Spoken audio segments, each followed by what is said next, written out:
Hai teman-teman, jumpa lagi dengan saya Dr. Adewe Gunawan. Dalam kesempatan ini saya akan membahas satu topik yang sangat menarik.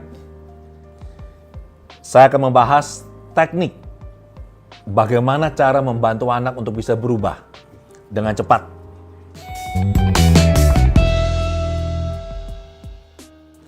Teknik ini saya gunakan untuk banyak klien saya. Jadi saya akan berbagi cara yang bisa Anda praktekkan sendiri dan Anda bisa memetik hasil yang seperti yang saya capai saat saya membantu banyak klien saya. Saya membagi topik ini menjadi dua segmen.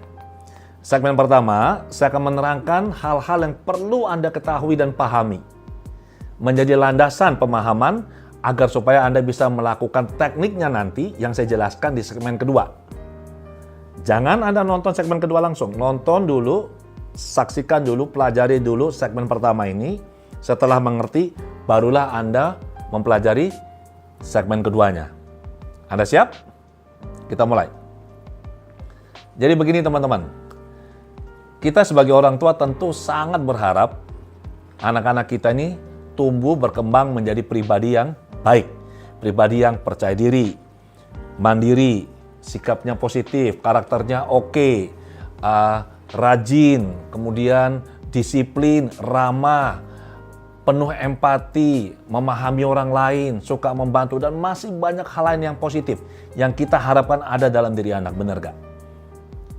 Kita sebagai orang tua tentu saat punya anak pasti berusaha kan membantu mendidik anak-anak ini sebaik menurut yang kita pikir. Tapi pada kenyataannya tidak semua hasilnya baik.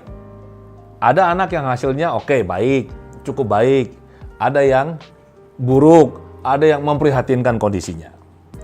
Mengapa bisa seperti ini? Dari tahun 2005 saya praktek sebagai hipnoterapis klinis sampai sekarang, saya sudah sangat banyak membantu anak-anak yang tidak bisa berkembang secara optimal. Perhatikan apa yang saya ucapkan. Saya mengatakan anak-anak yang tidak bisa berkembang secara optimal. Saya tidak mengatakan anak-anak bermasalah. Oke? Nah, anak-anak ini yang tidak bisa berkembang secara optimal ini, saya cari tahu dulu kenapa seperti ini. Maka untuk saya bisa memahami proses pendidikan di rumah, saya selalu mengundang kedua orang tuanya, sebisa mungkin, ayah ibunya atau pengasuh utamanya. Jumpa saya di ruang praktek sebelum saya membantu anak-anak ini. Nah, di ruang praktek ini saya akan berdiskusi, tukar pikiran, kemudian saya akan melakukan wawancara mendalam, kemudian saya melakukan konseling. Dari ini saya bisa tahu apa yang sudah baik dilakukan di rumah dan apa yang masih kurang tepat dilakukan oleh orang tua. Dan yang saya temukan teman-teman ya, semua orang tua yang jumpa saya pada dasarnya adalah orang tua yang baik. Orang tua yang memiliki cinta dan kasih yang besar terhadap anak-anak mereka. Mereka mau anak-anak ini bisa bertumbuh menjadi pribadi yang mandiri, karakternya positif, sikapnya, perilakunya baik. Masalahnya, kita sebagai orang tua, kita sekolah ya, mulai dari TK, SD, SMP, SMA, kuliah, S1, S2, S3. Mau jadi dokter, ada tuh sekolah dokter tuh. Mau jadi insinyur, teknik sipil, ada tuh sekolahnya. Mau jadi arsitek, ada sekolahnya. Mau jadi apa sekarang? Semua ada sekolahnya. Tetapi satu yang tidak ada sekolahnya, yaitu apa? Menjadi orang tua. Apa yang kita lakukan saat kita tiba-tiba menyadari bahwa sudah punya anak? Maka kita mencari data, file-file lama yang ada di memori kita. Kita mulai melihat, mengingat kembali bagaimana orang tua kita dulu mendidik kita. Tanpa kita sadari, menggunakan pengetahuan ini yang kita dapatkan dari orang tua, mengacu pada cara mereka mendidik kita gunakan cara yang sama untuk mendidik anak-anak ini. Atau kita dengar dari teman-teman ini. Kita berusaha melakukan yang terbaik, tetapi sayangnya seringkali informasinya tidak tepat. Nah, orang tua biasanya mendidik anak dengan pendekatan trial and error. Sesuai namanya, trial and error. Kita trial, karena kita nggak tahu mana benar mana salah, kemudian hasilnya error. Ini yang terjadi pada banyak orang tua dan pada banyak anak. Saya cukup beruntung karena kami punya 3 putri. Di awal-awal kami punya anak juga sama. Saya tidak mengerti bagaimana cara mendidik anak dengan baik dan benar. Saya mendalami dunia parenting, saya mendalami dunia pikiran, khususnya hipnoterapi klinis, mengerti cara kerja pikiran bawah sadar. Akhirnya saya dulu juga melakukan kesalahan yang sama seperti Anda lakukan. Saya memperbaiki diri. Sebisa mungkin mengurangilah ya hal-hal yang seharusnya tidak boleh kita lakukan pada anak. Nah, kalau misalkan anak-anak ini misalnya, saya menggunakan tanda kutip ya, bermasalah.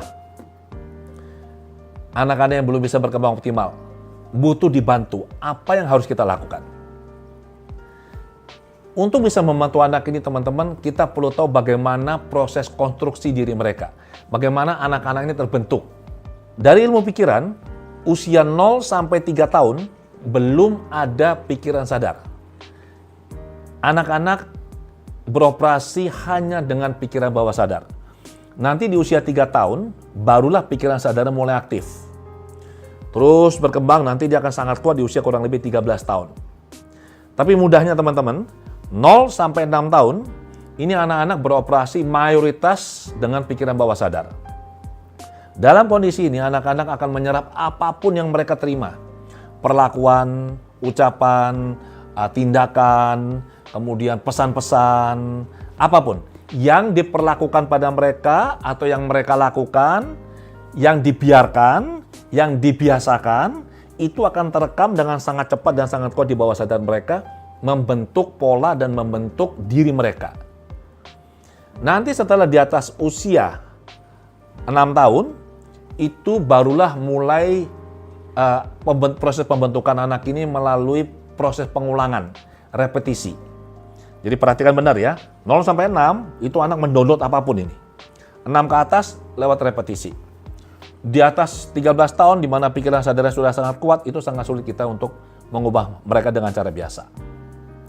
Nah, kalau kita mau membantu anak-anak ini berubah, apa yang kita lakukan? Orang tua ya biasanya tuh yang mereka gunakan ini dari pengalaman saya bantu banyak klien. Satu biasanya ada yang dengan rayuan. Wah, anak dirayu-rayu, nggak bisa nih.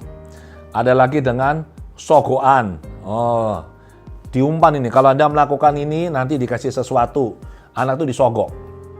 Sampai batas tertentu bisa, tapi akhirnya nggak bisa. Kembali lagi ke pola lama. Kemudian ada lagi dengan apa? Ancaman. Anak dimarah-marah, ditekan. Orang tua bisa mencoba segala macam cara, dan kalau segala macam cara ini sudah dicoba dan belum juga berhasil mengubah anak, apa yang terjadi pada orang tua? Orang tua frustrasi. Bawaannya marah-marah terus. Selanjutnya apa yang terjadi? Orang tua frustrasi, marah-marah, anak menjadi tertekan. Anak semakin berulah. Sehingga terjadi sebuah lingkaran setan di sini. Dan yang lebih luar biasa lagi adalah bahwa akan terjadi yang namanya kedekatan emosi antara orang tua dengan anak. Kedekatan emosi maksudnya apa? Kalau orang tua itu dekat sama anaknya, emosinya muncul terus tuh, marah-marah terus dia. Jadi itu disebut dengan kedekatan emosi. Nah, untuk bisa membantu anak-anak ini ada 2 cara, ya, membantu mereka berubah. 1, kita melakukan cara biasa yang Anda sudah lakukan. Itu cara dengan pendekatan pikiran sadar. Yang kedua, kita bekerja langsung di pikiran bawah sadarnya. Sulitnya kita membantu anak berubah dengan pendekatan cara biasa dengan pikiran sadar adalah apa? Karena dari pikiran sadar ke bawah sadar, ini ada sebuah filter mental. Ada critical factor. Jadi misalnya nih, anak yang tidak disiplin. Anda memberikan sugesti atau Anda mengatakan pada anak ini, "Nak, kamu anak yang disiplin." Data ini ya, informasi ini diterima pikiran sadar, sebelum masuk ke bawah sadar, maka oleh faktor kritis anak ini dibandingkan dulu. Apakah benar bahwa si anak ini disiplin? Begitu datanya dibandingkan dengan yang di bawah dan tidak cocok, data ini akan ditolak. Anda pasti pernah nih melakukan seperti ini. Anak misalnya malas. Anda akan bilang begini, "Kamu tuh anak rajin." Apa anaknya bilang? "Enggak tuh." "Ya, kamu rajin." Anak akan bilang, "Enggak tuh, aku malas kok." Ini adalah respon dari faktor kritis. Jadi, ada sebuah komponen di pikiran sadar kita, filter ini, akan memfilter informasi yang tidak sejalan dengan data yang sudah ada di bawah sadar. Ini sangat sulit. Ini yang bikin kita frustrasi. Cara kedua adalah kita bisa langsung bekerja di bawah sadar seorang anak. Bagaimana caranya? Anda bisa belajar hipnoterapi. Masalahnya adalah kalau hanya untuk membantu anak berubah, kemudian Anda belajar hipnoterapi, satu, biayanya tidak sedikit. Anda belajar ke saya, investasinya besar. Kedua, waktu. Di tempat saya belajar hipnoterapi itu minimal 10 hari. Oke, jadi ini sudah biayanya besar, waktunya juga panjang, kemudian belum tentu Anda bisa komit. Nah, saya menawarkan sebuah solusi yang mudah dilakukan, langsung bekerja di bawah sadar tanpa Anda harus belajar yang ribet-ribet. Ini teknik yang saya gunakan untuk membantu banyak klien saya, khususnya anak-anak. Yang saya sebut dengan anak-anak ini yang rata-rata sampai usia kurang lebih 12 tahun ya. Apa tekniknya? Namanya HypnoSleep. Apa ini HypnoSleep? HypnoSleep adalah sebuah teknik terapi sesuai namanya Hypno dan Sleep. Jadi ini teknik terapi di mana kita memberikan sugesti-sugesti positif untuk membantu anak berubah, langsung dilakukan di bawah sadar. Dan ini dilakukan dalam kondisi anak sedang tidur. Istilah HypnoSleep ini pertama kali diungkap oleh Hippolyte Bernheim di tahun 1890 di dalam bukunya yang berjudul Suggestive Therapeutics. Buku ini kemudian mengalami pengembangan, ditambahkan bab-bab baru lagi, akhirnya menjadi buku yang berjudul Hypnosis and Suggestion in Psychotherapy. Nih, seperti ini. Ya. Nah, di dalam buku ini Bernheim sama sekali tidak menjelaskan bagaimana cara melakukan HypnoSleep. Dia hanya mengungkapkan ada sebuah teknik yang sangat bagus yang bisa dilakukan dalam kondisi tidur. Jadi hipnosis dalam kondisi tidur. Barulah pada era Dave Elman menulis di dalam bukunya yang judulnya Hipnoterapi. Ini buku klasik ini sekarang. Bagaimana cara melakukan HypnoSleep. Dan saya menjelaskan cara melakukannya secara detail di buku ini. Hypnotherapy for Children. Jadi sebenarnya yang saya terangkan ada di dalam sini, tetapi uraiannya yang saya sampaikan di segmen ini, di dalam kesempatan ini, jauh lebih dalam daripada yang sekedar saya tulis di dalam buku ini. Ya. Ada beberapa pemahaman yang kurang tepat ya teman-teman ya, yang ada di masyarakat, khususnya mengenai cara melakukan HypnoSleep. Ada yang tanya saya, Pak Adi bagaimana kalau pada saat anak pas lagi mau tidur, misalkan lagi ditimang-timang, atau pas lagi anak lagi ngantuk-ngantuk dan mau tidur, tapi belum tertidur ya. Kemudian orang tua membisikkan kalimat-kalimat positif. Apakah ini masuk HypnoSleep? Jawabannya tidak. HypnoSleep adalah satu kondisi, dari kondisi sadar normal, kesadaran kita ini turun nih, kita turun dan akhirnya kita masuk kondisi tidur. Nah, waktu kita turun, waktu sudah ngantuk sekali, dari kondisi sadar normal kita masuk ke kondisi yang namanya hypnagogic. Ya, jadi hypnagogic itu adalah kondisi trans sebenarnya secara alamiah dari kondisi sadar waktu kita menuju ke kondisi tidur. Nah, waktu anak yang lagi ngantuk, tiler berat, disugesti oleh ibunya, kamu anak yang cantik, anak yang pintar, anak yang baik. Itu yang digunakan adalah kondisi hypnagogic, bukan kondisi HypnoSleep. Habis ini jelas ya. Nah, kalau HypnoSleep, anak ditunggu dulu, anak tidur, kira-kira dia terlelap sekitar 30-45 menit. Setelah dia tidur, barulah kondisi kesadarannya ini, dari sleep ini tidur, dinaikkan sedikit. 1 strip kurang lebih. Ya, naik sedikit. Dan inilah kondisi yang disebut dengan HypnoSleep. Anak dalam kondisi tidur, tapi tetap bisa mendengar apa yang disampaikan oleh orang tuanya. Nah, berita baiknya. Kalau dengan cara pikiran sadar, kita mau membantu anak berubah, ada filter mental nih. Critical factor yang bekerja untuk pikiran sadar. Menjaga data di bawah sadar supaya tidak mudah berubah atau dirubah. Maka dalam kondisi HypnoSleep, ada lagi nih filter mental di bawah sadar. Ya, ada 4 filter mental. 4 filter mental ini tidak bekerja. Jadi saya minta Anda teman-teman, orang tua, setelah Anda ngerti teknik ini, hati-hati menggunakannya. jangan sembarangan. Karena teknik ini sangat-sangat efektif, sangat ampuh. Oke? Nah, jadi nanti pada saat Anda mau memproses anak untuk bisa berubah, Anda perlu apa? Anda perlu membuat skrip. Anda bikin skripnya, kemudian nanti Anda bacakan di telinga kanan anak Anda. Saya akan terangkan secara lebih detail nanti di segmen yang kedua.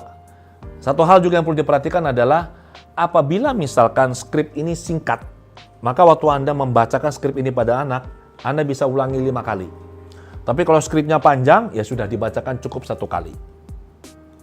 Bagaimana kalau misalnya ternyata di dalam satu ruangan ini tidur 2 anak, padahal Anda ingin memberikan sugesti hanya kepada anak yang pertama misalkan, anak kedua baik-baik saja. Kalau Anda tidak tahu caranya, apapun yang Anda baca kepada anak yang pertama juga akan didengar oleh bawah sadar anak yang kedua, dan itu juga akan diterima. Jadi yang perlu dilakukan adalah Anda perlu memberikan sugesti awal dulu bahwa ini hanya untuk anak Anda yang namanya siapa, Anda sebut. Kemudian Anda perlu melakukan hypnosleep ini konsisten selama 1 minggu minimal. Lakukan tiap malam. Anda lakukan, selesai baca, kemudian Anda pergi. Besok malam lagi Anda lakukan. Ya, sambil besoknya Anda amati. Kalau malam Anda baca, paginya Anda amati bagaimana anak ini. Lakukan konsisten kurang lebih sampai 1 minggu. Dilihat hasilnya. Oke? Jangan ini malam lakukan, besok tidak. Lusa lakukan, besoknya lagi tidak. Jangan.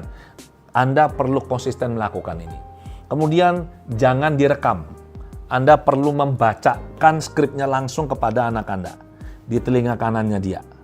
Ya. Ada yang tanya saya, kenapa harus telinga kanan? Karena telinga kanan ini teman-teman terhubung langsung dengan lobus temporal kita di sebelah kiri. Itu adalah bagian otak yang memproses bahasa. Jadi lakukan di telinga kanan, Anda bacanya lembut, penuh kasih sayang, tapi juga tegas. Ya. Nah, sekarang apa saja yang kita bisa lakukan, sugesti apa saja yang kita bisa berikan kepada anak. Misalkan anak ini pemalu, Anda bisa susun skrip supaya dia percaya diri. Anak yang tidak berani bicara di depan umum, anak yang sudah besar tapi masih enuresis, kalau tengah malam tidur bisa ngompol di ranjang. Bisa juga anak yang tidak suka makan sayur.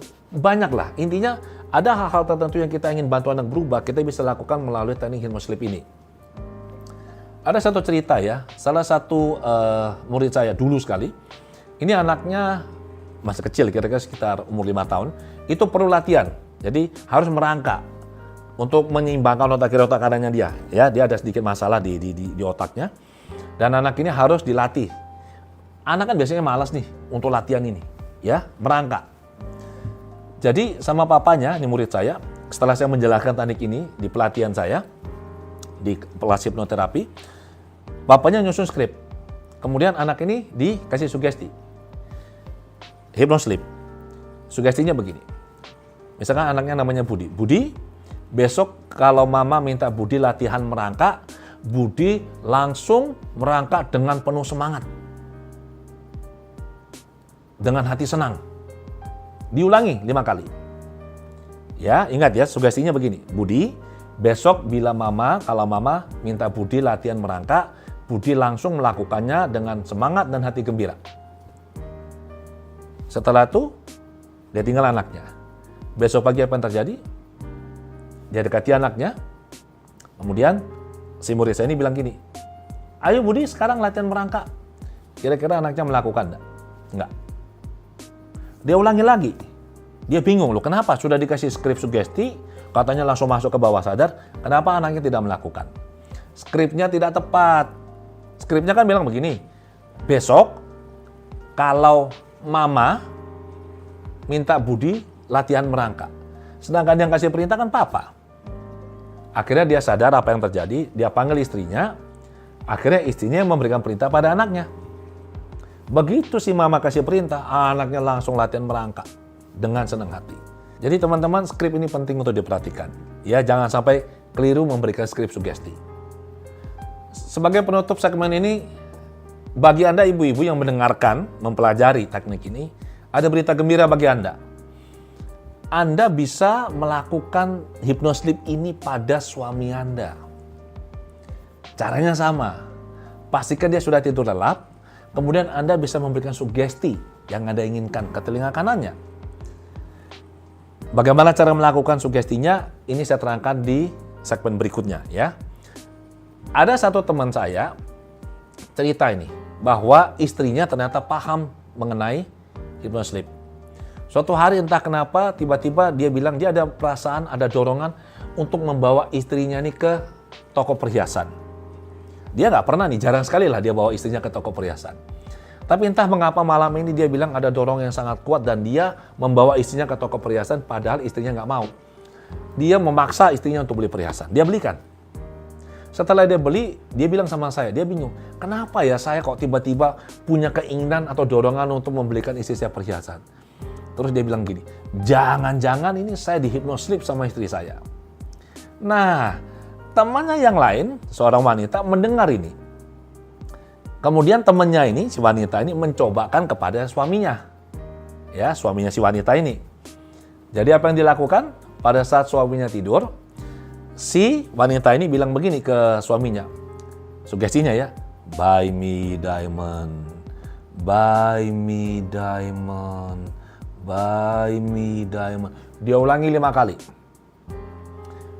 Dan dia yakin ini pasti masuk ke bawah sadar suaminya. Besok pagi suaminya bangun tidur senyum-senyum lihat isinya. Wah, ini si istri ini happy banget. Ini bekerja nih sugesti ini artinya nih. Sorenya si suami pulang bawa sebuah bungkusan dan diberikan kepada si istri. Istrinya happy banget. Berpikir ini adalah diamond berlian yang dia inginkan. Setelah dibuka ternyata ini bukan diamond berlian. Diamond ice cream, tahu nggak? Apa moral ceritanya? Ini kisah nyata ini. Apa moral ceritanya? Kalau memberikan skrip itu harus jelas yang dimaksud dengan diamond ini apa. Karena bawah sadar si penerima ini bisa mengartikannya sesuai dengan data yang ada pada dirinya. Oke teman-teman ya. Jadi sudah selesai saya menjelaskan tentang hypnosleep di segmen pertama ini. Saya akan nanti terangkan cara melakukannya secara detail di segmen kedua. Sampai jumpa.